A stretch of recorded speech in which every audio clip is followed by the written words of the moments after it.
So we created this. In our minds, false evidence. Appearing real. We made it real in our minds. That's why churches said there's nothing to fear, but fear itself.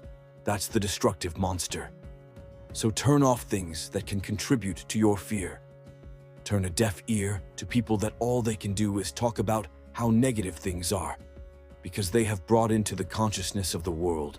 Start attending workshops, seminars, listening to tapes on a daily basis to begin to recondition your mind, to retrain your thinking. Faith comes by what? Hearing and hearing and hearing. Listen to things that can empower you, that can enable you to create a new reality for yourself, in a new life for yourself. You might appear to be strange around most people. You know, most people think you're strange. If you're happy today, people say, "How you doing?" I said, "Better than good." Whoa, what's wrong with him? Just go around smiling and watch people look at, "Is this a weird guy over here?" Because most people don't smile. Watch them look at their faces in the morning. Here we go, another Monday morning. "How you doing? Haven't had my coffee yet. Don't ask me." See, these people have not found their purpose in life. That's why they're grumpy.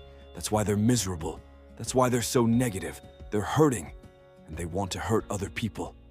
So start practicing, using programs for your mind, seminars, books, workshops. Keep a journal, record your thoughts. What's happening with you every day when you get up? Have a journal near you. I use the Jack Boland journal so that I can write down my ideas. I keep it by my bed so I can write down my thoughts.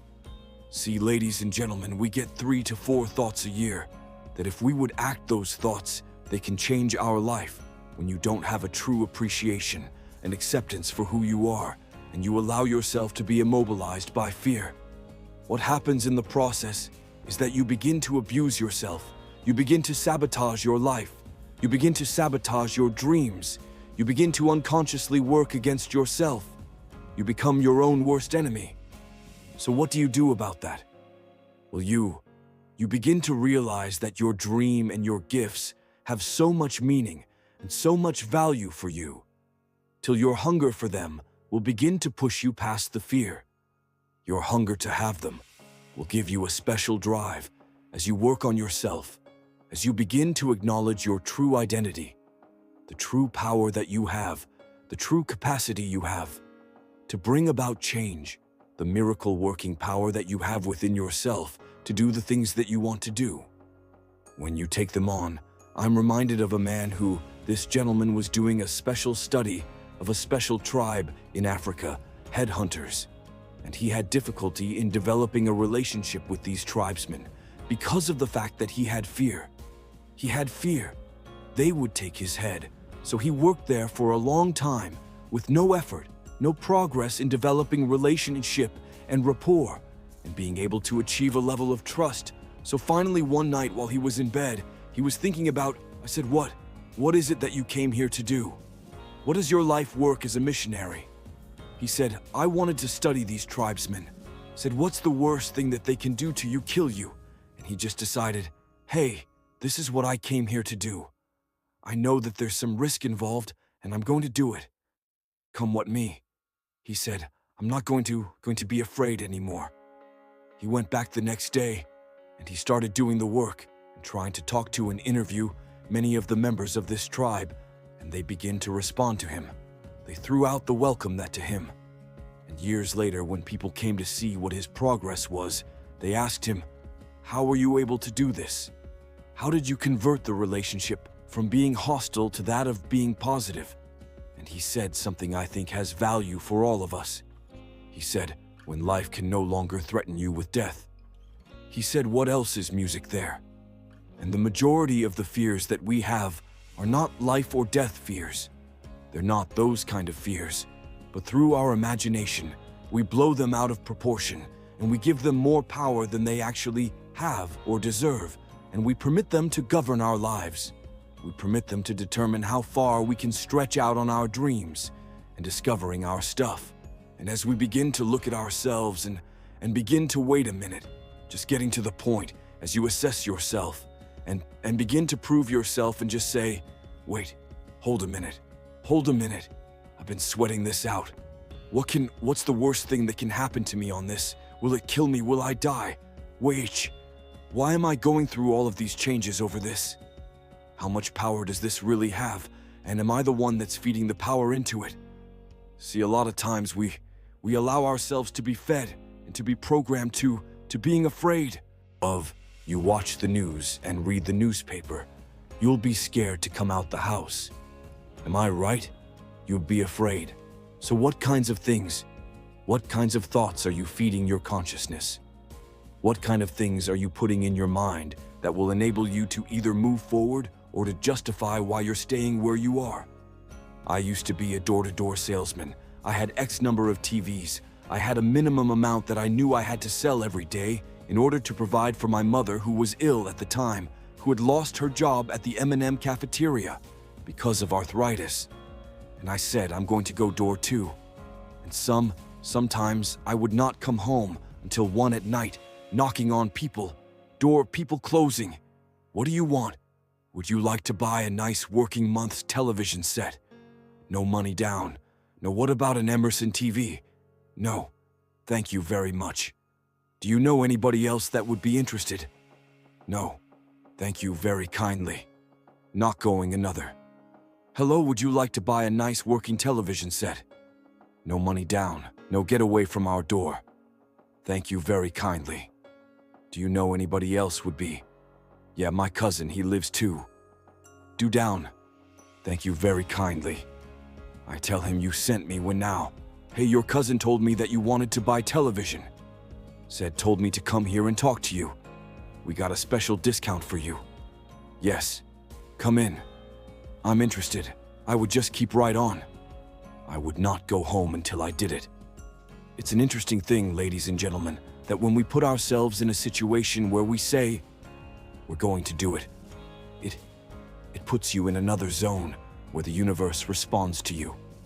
When you have that kind of consciousness, see the universe for response to the man or woman that refuses to be denied, because that is your commitment.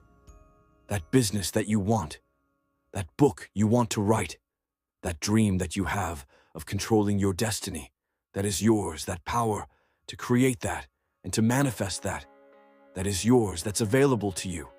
But you've got to be willing to stand there and face disappointment, not have support, be lonely, doubt yourself, sometimes be rejected again and again and again, become bankrupt if necessary, again and again and again, and refuse to turn around until life gives it up. Nothing can resist a person that has that kind of commitment. The people that have made a difference on the planet. When John F. Kennedy said, "We will go to the moon in the next decade," he spoke it. That was a commitment, and people shared that vision. People bought into that. We've had all kind of examples in history where people have made declarations, who have committed their lives to bring about a difference. There are people who taking a stand today against hunger.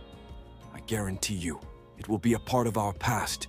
At some point in time, someone took a stand against polio. It no longer plagues us as it once did, because someone said, "It is my commitment to eradicate it from the face of the earth." Someone made the commitment. The reason that we're here and enjoying a democracy that we have. Someone made a commitment that whatever is required, if it means that I die, I remember Paul Robertson here, I stand for, I can do no other. And that's how you must be. Commitment means standing up for your life. It means honoring yourself. It means beginning to say and to see and recognize your alignment and oneness with the universe, and that you are a channel for life to express through. And we short-circuit it with anger. We short-circuit it with fear. We short-circuit it with envy. We short-circuit it by being lazy or apathetic or giving up easily. Why? We say, "Oh, it's too hard. It's too hard." We don't challenge our spirit. Ladies and gentlemen, there's nothing as powerful as the human spirit. You can't destroy it. You can pervert it, but you can't destroy. I was reading Man's Search for Meaning by Viktor Frankl. What a powerful book. I'm reading it now for the 7th time. And he gives so many graphic examples of the power of the human spirit. And so what are some of the things that can fortify us and give us the kind of inner strength that will allow us to forward ourselves into the future by manifesting our commitments.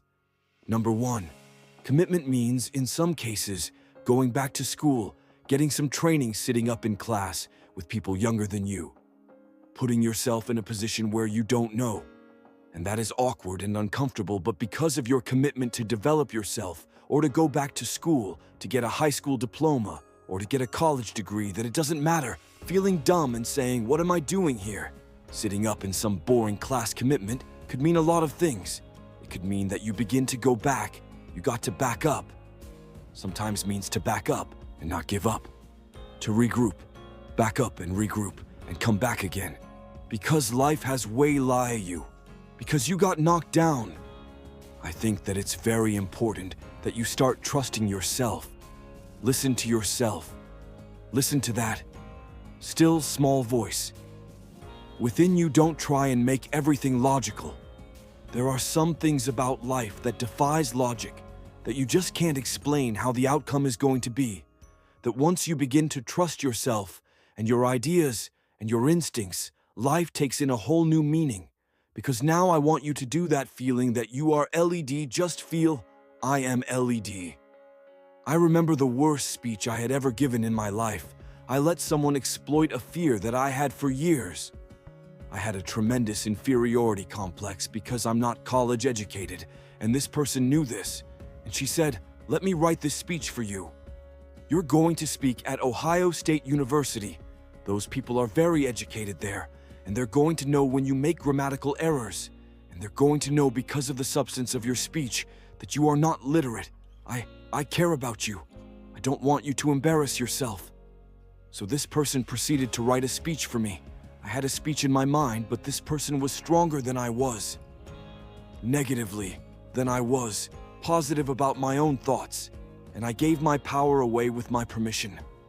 I allowed this person to guide me to do something that I really didn't want to do. But I didn't feel enough inner strength and conviction about my skills as a speaker and the message that I had to bring to stick by my guns. And I got up there at the Ohio Union, and I read this straight speech and did not move and did not take my eyes off the page because I'm not accustomed to reading. And after I finished them, people gave me a standing ovation because I read it extremely well, and I was very tense and I was very nervous. Ladies and gentlemen, don't give your power away. You don't need anybody to approve your dream. It was given to you if they can't see it. It's because it wasn't given to them. It was given to you. Hold it, nourish it, cultivate it, work on it. It's yours. It's your baby, work on it until it comes into fruition. I gave away my power and I said, I'm not going to do that no more. Here's something else for those who make it today. Do what you know is right. Treat people like you want to be treated.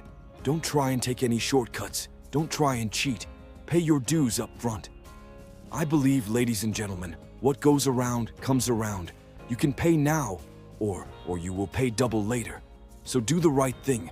There might be a tendency sometimes, because of the negative part of our consciousness and our own programming, for us to want to say, well, I just do it this time. It won't matter. Won't nobody know? Ladies and gentlemen, everything matters. And you're somebody, I'd rather lose out on my dream doing the right thing than the cheat trying to make a shortcut to get to my goal.